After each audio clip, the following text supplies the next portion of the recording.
Here's an example of a problem where I'm trying to find the height of a mountain. Now we've done similar problems to this using some basic SOHCAHTOA stuff.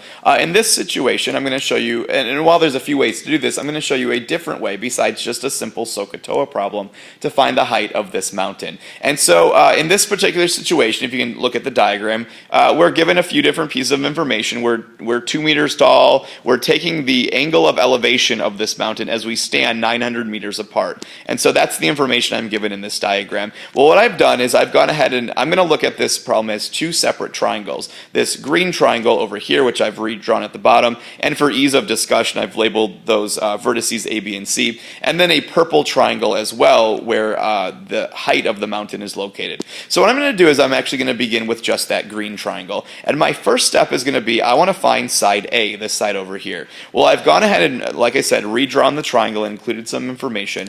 However, there's some more angles I can figure out with this problem using some basic geometry stuff. For example, looking back at the diagram up at the top, I'm going to find this angle next. I know that these two angles next to each other make a straight line, so they have to add up to 180 degrees, meaning angle B in my obtuse green triangle needs to be 133 degrees.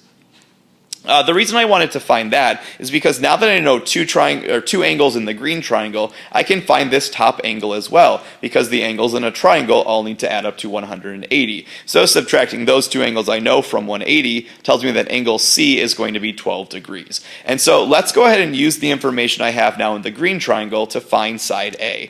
I'm going to do this using law of sines because I do have a matching side angle pair. I'm going to begin by matching up angle C.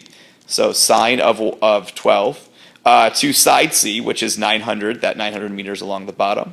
And I'm going to use the proportion then, sine of angle A, which is 35 degrees, over side A, which is, like I said, the first side that I'm going to find. Now there's, like I said, alternate ways to do this problem, but this is the way that I saw, this is the way that I wanted to do, so I'm going to go ahead and do it this way. So doing some cross-multiplying, solving some proportions here, I'm going to get approximately 0.2079a when I do the sine of 12, equals about 516.22. And again, I assume you're fine to do this using your calculator and just double checking my work here. Dividing then by 0.2079, I find that side A comes out to be approximately 2,483.02. So that's not my answer, but that's going to be a key step in solving this problem. So let's go ahead and, well, if I kind of see where that goes in the original triangle, that's this side here, side A, which also happens to turn out to be the hypotenuse of that, well, now red triangle. So let's now go ahead and move on to phase 2 of this problem. Let's go ahead and redraw that red right triangle. Alright, so magically there is my now red right triangle redrawn. So I've included the 47 degrees, the angle that was formed right there, and then I found, as we did in that first part of the problem, I found side A, which also so happens to be the hypotenuse of this right triangle. And since I'm now dealing, like I said, with a right triangle, I can do basic SOHCAHTOA stuff to find the height of that mountain. So taking a look at what I have, here's my angle. I know the opposite side and I know the hypotenuse. So this tells me I'm going to be working with sine. So I'm going to say the sine of 47 degrees is equal to the height, not the hypotenuse, the height of the mountain, the opposite side, over the hypotenuse, which is 2,483.02.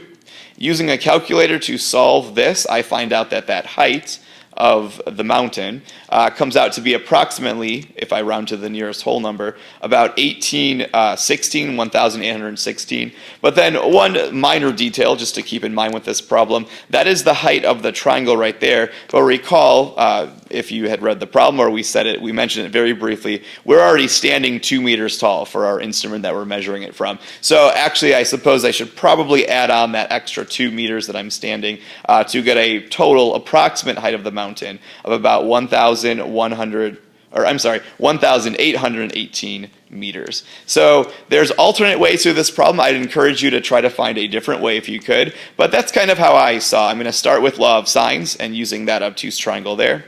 Find the hypotenuse of this second triangle and then finish it with some basic SOHCAHTOA right triangle trigonometry.